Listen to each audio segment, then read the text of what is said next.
So tonight's shir topic is talking about Tzedaka, talking about Meiser Ksafim, and Tzurba and abundance. I just want to point out two ha'aros before I get to the shir that I prepared, which is that first of all, I think I even heard someone in the Chabura talking about it. I think in the source for the Rambam talking about the best ways of giving tzedakah, I think we saw the source of having a rabbi's discretionary fund, in the sense that you could give it to me, and I will basically distribute it in a way that I will never tell you how that money was spent. And I think that's one of the most beautiful ways of giving tzedakah in a way that it's very discreet and no one except for myself knows how the money is distributed in the community.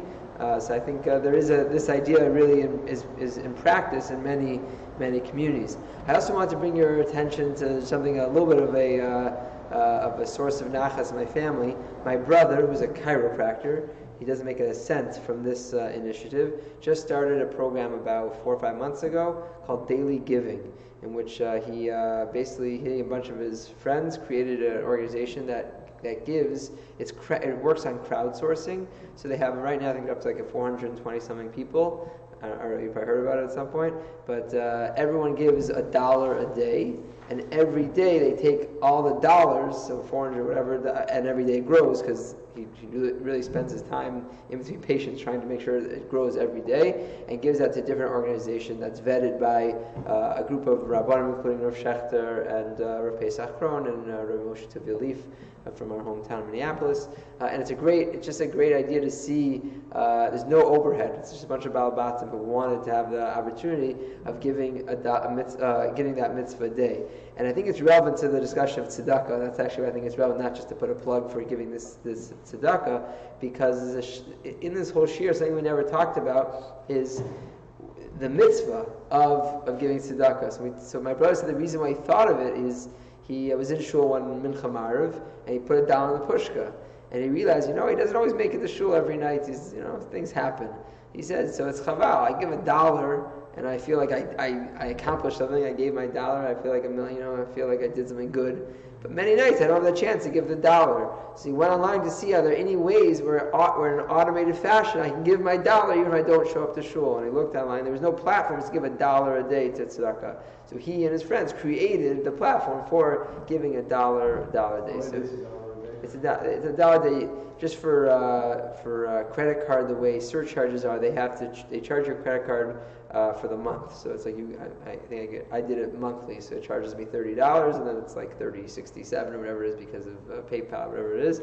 But there's no overhead. There's no one in the organization that's making any money. All the money goes to tzedakahs like Magid David Adom. It's all national things. Nothing is not local shuls. You're not supporting the Westchester shuls and schools. It's all national organization. Anyway, I think it's just it's good lumdus about the idea that you can give $1 a day and you get the mitzvah, the schar of tzedakah, or you can give $1 million once. Who is more schar olam haba? The guy gives $1 million once and never gives tzedakah again, or the guy who does every day make sure to give $1?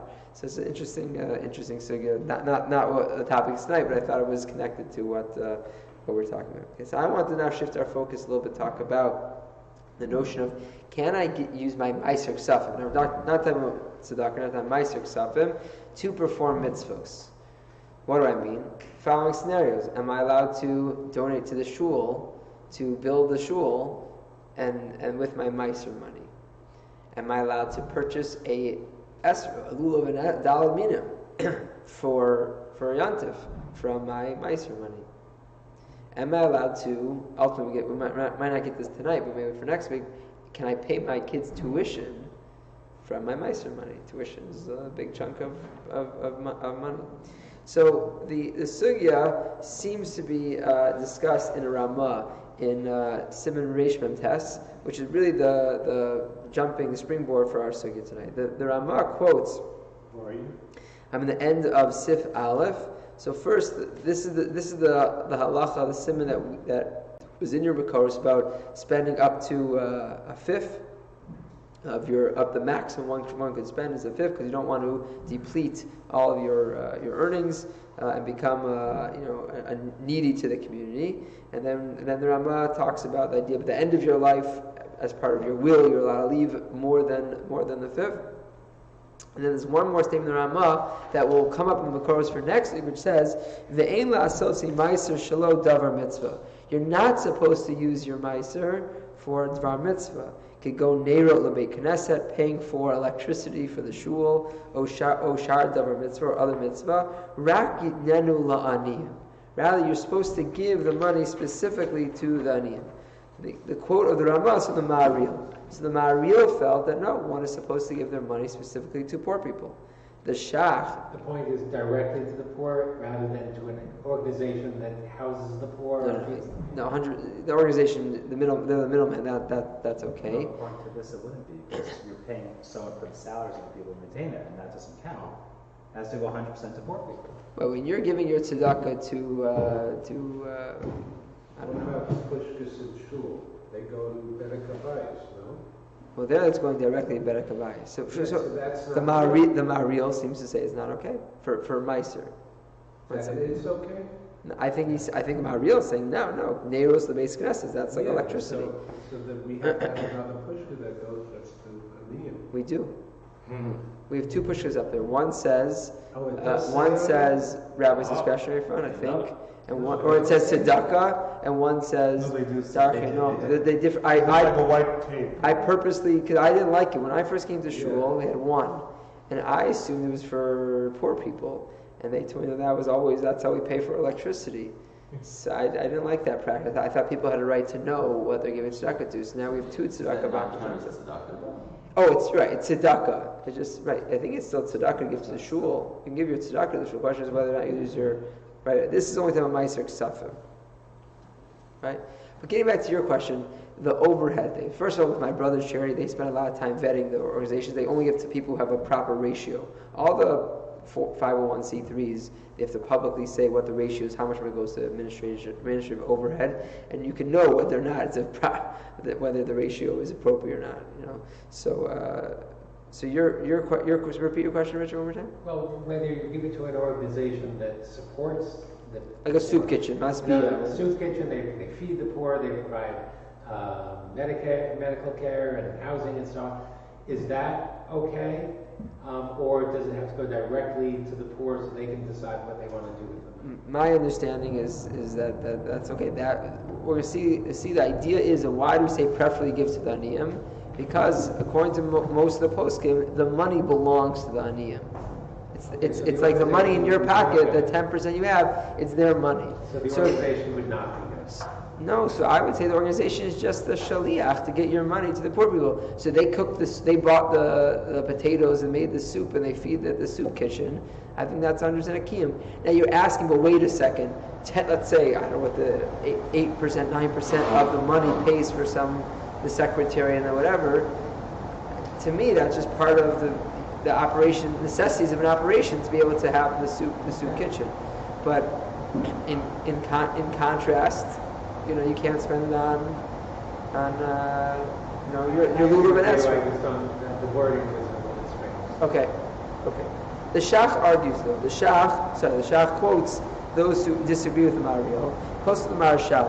The Marashal, the Drisha Katu, source 2, B'Shem Chuvas Ma'aram Eretenberg. So it comes from a Shuva the Ma'aram. To kol mitzvah shetav aliyah, any mitzvah which comes to your attention, you go liyot bal bris, which to me a bal bris means you had a son, and you pay for the bris. Or lahachnis chasen v'kal l'chopor, you need to help a chasen and kal get married. V'chi agavna of the like. V'chein liknot sfarim lilmod behem, or even to purchase sfarim to learn. Ulash'ilam la'achirim lilmod behem, or to have a lending library that svarim can be, lent to others. So this is all okay, but here's the caveat. Imlo haya yicholet biyado, v'lo haya osa ota mitzvah, yachol liknot min ha'meiser. So the way it was presented Pnei Halach is as if this Ma'aram argues on the Maharil. But I don't know if they're necessarily arguing. I think the Ma'aram is just saying, you have to know whether or not you would perform the mitzvah or you would just not do it if it doesn't count for your meiser.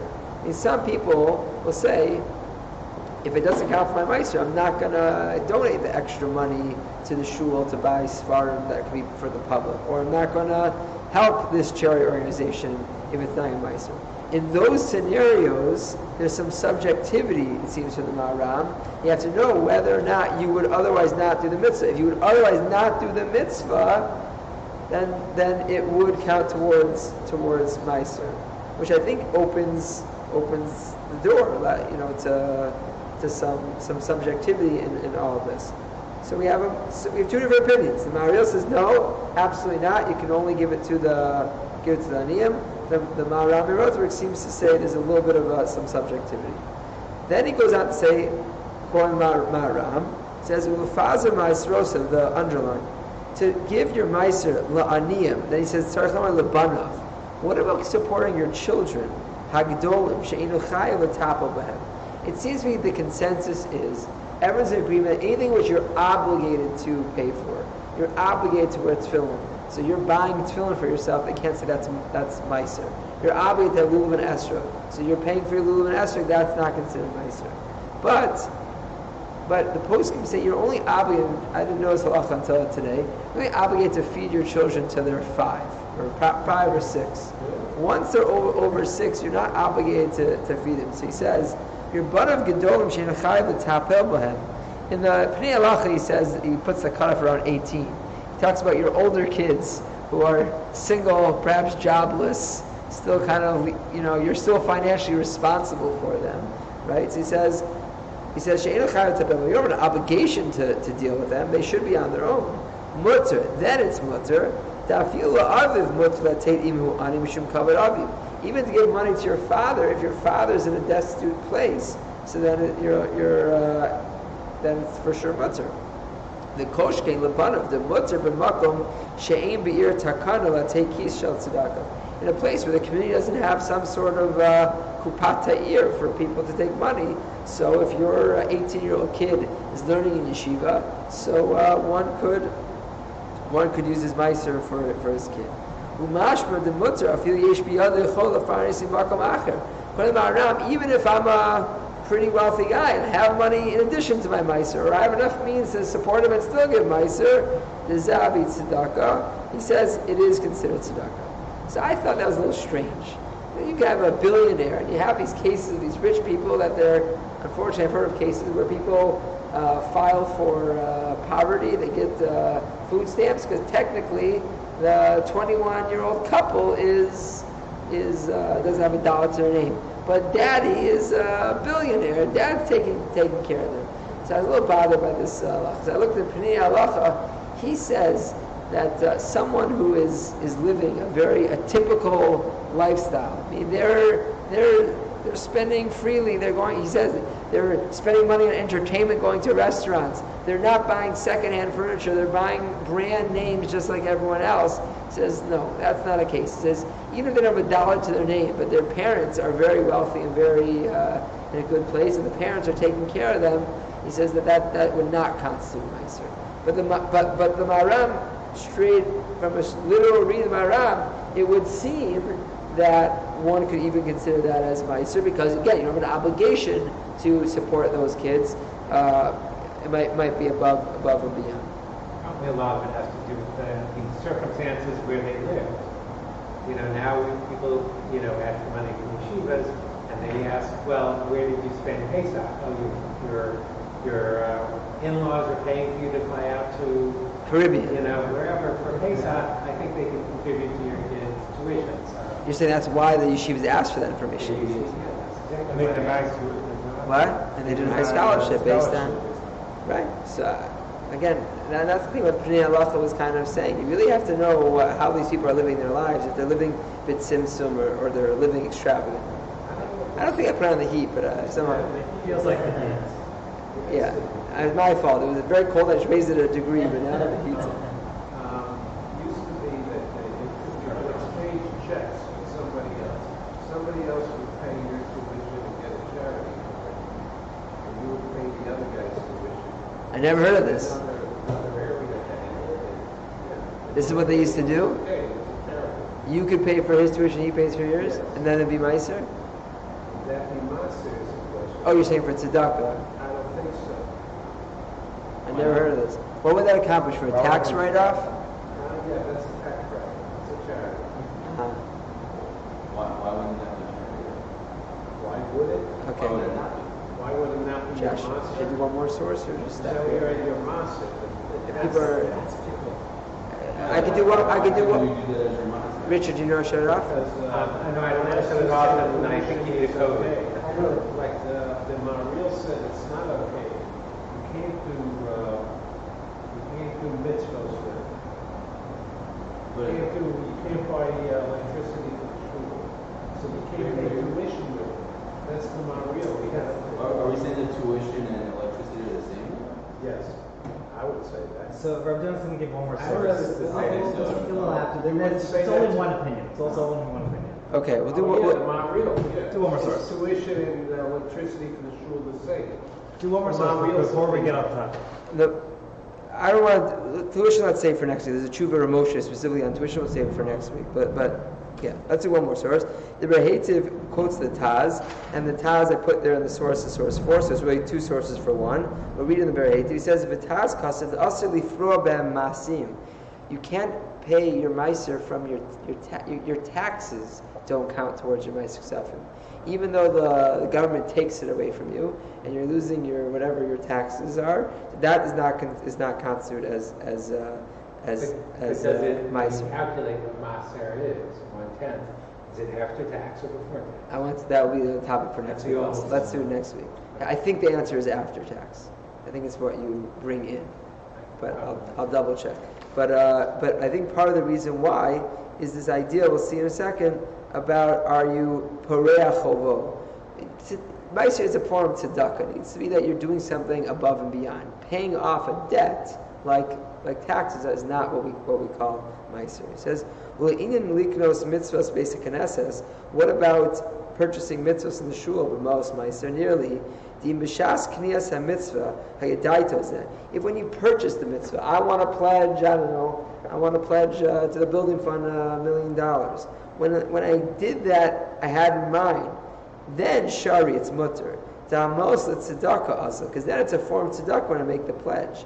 V'afshu nana, and even though I'm going to nest, let's say I'm nana because I paid for the lights, for the electricity for the year.